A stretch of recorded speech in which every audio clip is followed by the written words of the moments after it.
Salut à tous, c'est Florian, bienvenue dans cette nouvelle vidéo. Dans cette vidéo, je vais t'analyser l'action Mastercard. Je l'ai déjà analysé, plutôt je vais te partager mon analyse.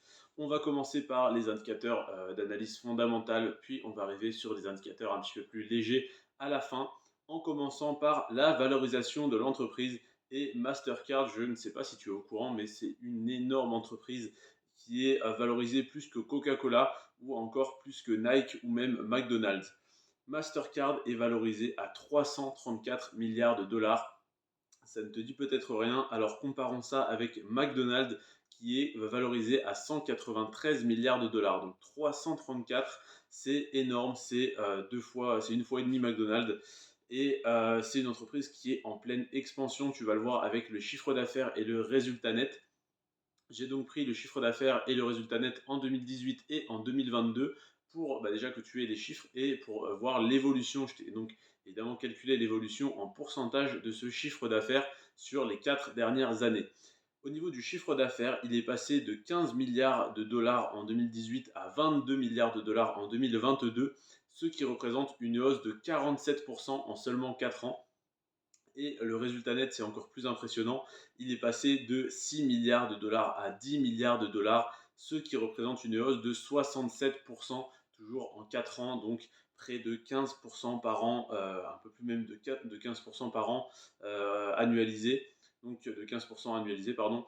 Donc c'est énorme, c'est une croissance très intéressante sur le chiffre d'affaires, mais encore plus sur le résultat net. Ça veut dire que non seulement ils arrivent à vendre de plus en plus, donc à augmenter leurs ventes et donc leur chiffre d'affaires, mais surtout ils font de mieux en mieux usage, d'un meilleur usage de leur chiffre d'affaires parce que le résultat net, lui, augmente encore plus que ce chiffre d'affaires.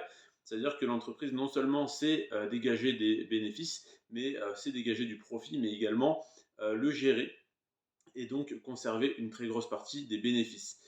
Ensuite, au niveau de la marge nette, c'est là que c'est vraiment impressionnant parce qu'on a une des plus fortes marges nettes de toutes les actions à dividendes de mon portefeuille, et j'en ai une quarantaine.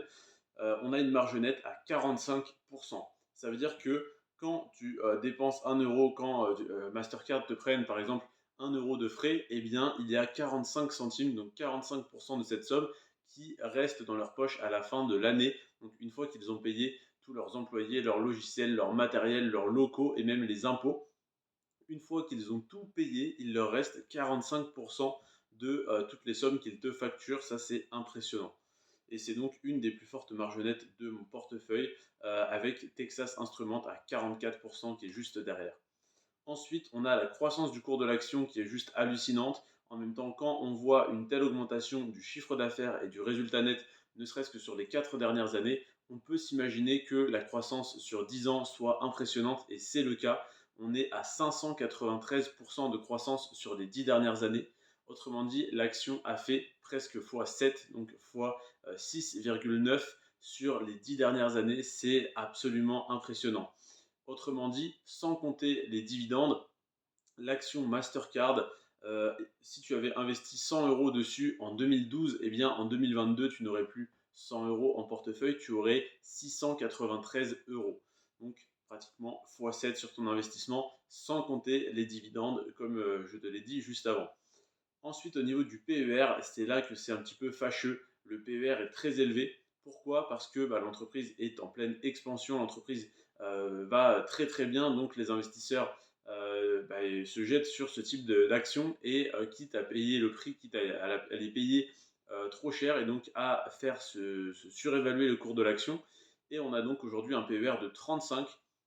Je le rappelle, pour moi, au-dessus de 20, un PER au-dessus de 20, c'est trop élevé. Enfin, un PER en dessous de 20, c'est correct. Au-dessus de 20, il faut commencer à se méfier. Entre 20 et 25, selon le secteur, ça peut être acceptable. Entre 25 et 30, si vraiment on est sur une action technologique, je peux comprendre que ça monte à ces niveaux-là. Par contre, au-dessus de 30, là vraiment, déjà au-dessus de 25, c'est haut. Au-dessus de 30, c'est vraiment surévalué, c'est largement surévalué. Là, on est sur un PER de 35. Oui, les résultats de l'entreprise sont excellents. Oui, on a une très belle croissance sur le long terme. Oui, on a un dividende qui est assez ancien et stable, qui augmente très rapidement. On a vraiment tous les indicateurs qui sont au vert, mais un PER de 35, c'est vraiment trop élevé. Donc, ça n'est pas pour autant que je n'investis pas dessus tous les mois. J'investis 10 € tous les mois, comme sur toutes mes entreprises. Donc, j'investis en DCA. C'est pour moi un critère qui m'embête un petit peu d'investir sur une entreprise surévaluée. Mais d'un autre côté, j'ai fait l'erreur pendant longtemps et je l'ai encore faite récemment, il y a même pas 3 à 6 mois, de ne pas vouloir investir sur une entreprise parce que le PER était trop élevé. Et en fait, bah, l'entreprise continue de monter, le marché s'en fiche du PER. Et j'ai fait cette erreur sur LVMH il y a 3 à 6 mois, quand j'hésitais à acheter l'action à 600, 650 euros, parce que j'attendais qu'elle descende à 550 pour avoir un PER un petit peu plus acceptable. Et en fait, l'action est montée à 900 euros et je n'étais pas dans le bateau parce que je ne l'avais pas acheté, parce que je trouvais le PER trop élevé. Donc désormais, j'essaye de moins me fier à ce type d'indicateurs et simplement investir sur des entreprises de qualité, même si le PER et donc le prix me semble un petit peu élevé. Tant pis, je rachèterai si jamais ça baisse pour renforcer ma position. Mais voilà, je suis donc, j'ai commencé à rentrer sur l'action Mastercard il y a maintenant à peu près 6 mois, un peu plus de 6 mois maintenant, et je réinvestis 10 € tous les mois. Des fois ça monte, des fois ça baisse. En tout cas, voilà, je n'accorde plus autant d'importance au PER, même si c'est un indicateur à regarder quand même du coin de l'œil. Ensuite, on va parler du dividende pour les 4 derniers indicateurs. Déjà, depuis combien de temps le dividende est versé sans interruption? Eh bien, ça fait 17 ans qu'il est versé tous les ans et qu'il n'a jamais été coupé. Et ça fait également 16 ans qu'il n'a pas diminué. Donc, autrement dit, il n'a pas diminué depuis qu'il a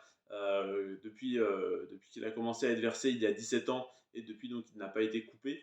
Donc, qu'il ne soit pas coupé, c'est une chose, mais qu'il n'ait pas diminué, ça en est une autre, et c'est très bien également, parce qu'un dividende qui est versé tous les ans depuis 40 ans, mais qui, une année sur deux, diminue, une année sur deux, augmente, ça apporte beaucoup moins de stabilité sur le portefeuille, ça apporte moins de stabilité dans tes revenus si tu es rentier. Donc il faut y prêter un petit peu attention. C'est bien d'avoir pas mal d'entreprises avec un dividende stable et en constante hausse, même si c'est une légère hausse, dans ton portefeuille, et de te permettre quelques entreprises un petit peu plus instables où tu peux avoir un dividende très élevé une année et un dividende beaucoup plus bas l'année suivante, mais qui sur le long terme évidemment restent haussiers. Là, on a beaucoup de stabilité. Malheureusement, ça se paye au niveau du PER. C'est le revers de la médaille, comme on dit. Donc là, 17 années de versement consécutif du dividende, 16 années sans diminution. Et par contre, ce qui est assez impressionnant, c'est que le dividende donc n'a pas diminué depuis 16 ans, il ne fait que d'augmenter depuis 16 ans. Et en plus de ça, sur les 10 dernières années, il a augmenté en moyenne de 26% par an. Et là, tu te dis, mais en augmentant de 26% par an avec les intérêts composés, le rendement doit être extrêmement élevé. Et en fait, pas du tout. Pourquoi? Tout simplement parce que le cours de l'action a augmenté en conséquence, et également parce que le rendement du dividende et le montant du dividende, il y a 10 ans, était extrêmement faible. Et ils ont fait exprès, pour avoir une jolie courbe et pour montrer que le dividende est haussier et très fortement haussier, de commencer très bas, à verser un rendement extrêmement faible. Et aujourd'hui, en fait, le rendement reste faible, mais voilà, en fait, ils ont augmenté leur rendement très rapidement. Mais quand tu pars de 0,01, et ben, si tu rajoutes 26%, enfin voilà, ça monte que très lentement, même si tu rajoutes 26% par an pendant 10 ans.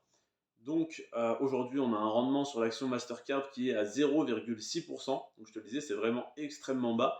Mais par contre, si tu crois en l'entreprise, tu poses un billet aujourd'hui, ou en DCA, ou tu poses une somme cash comme ça, que tu laisses fructifier.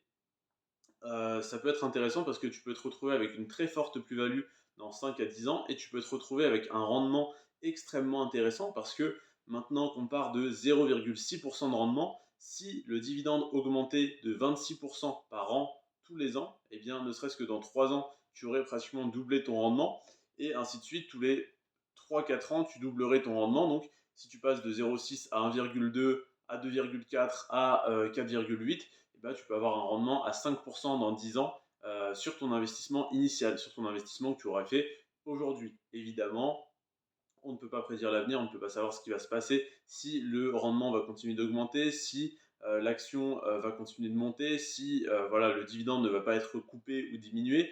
En tout cas, quand on voit les résultats de l'entreprise sur les 4 dernières années, on peut s'imaginer que la croissance soit peut-être pas aussi élevée que sur les 10 dernières années parce que l'entreprise a vraiment explosé, mais on peut espérer une très belle croissance.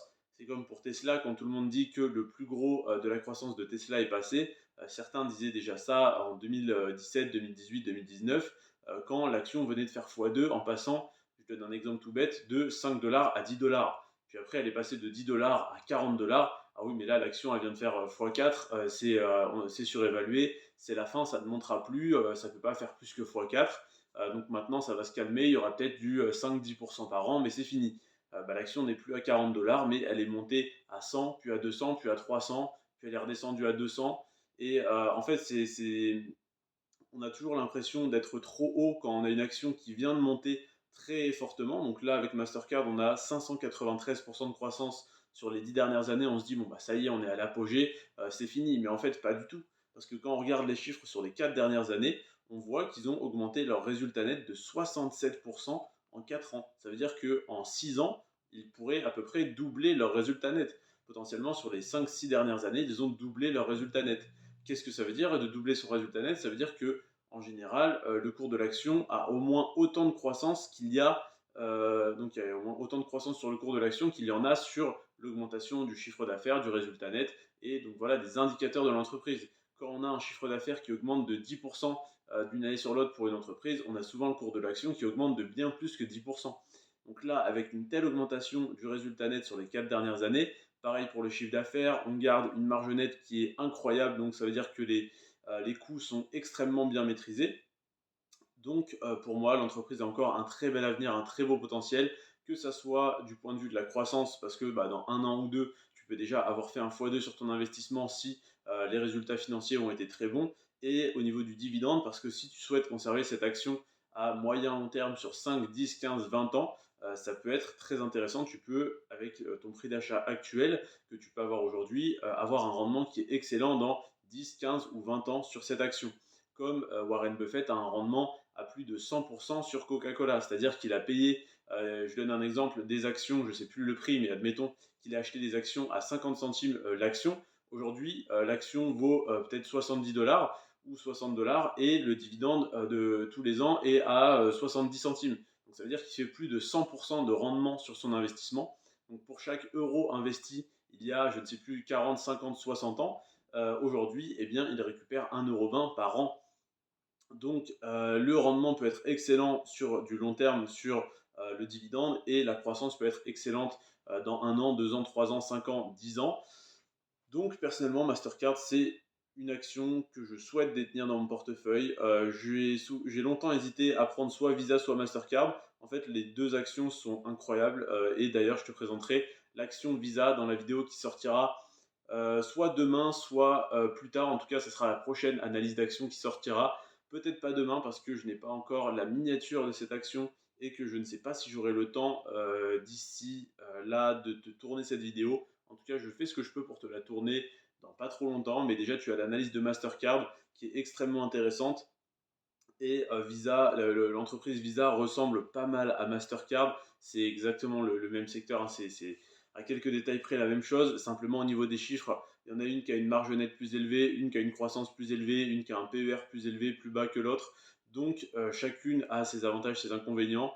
Ce que je te dis, moi, c'est que j'investis sur les deux parce que les deux sont extrêmement intéressantes et je ne veux pas me priver ni de l'une ni de l'autre. Et dans tous les cas, c'est comme Pepsi et Coca.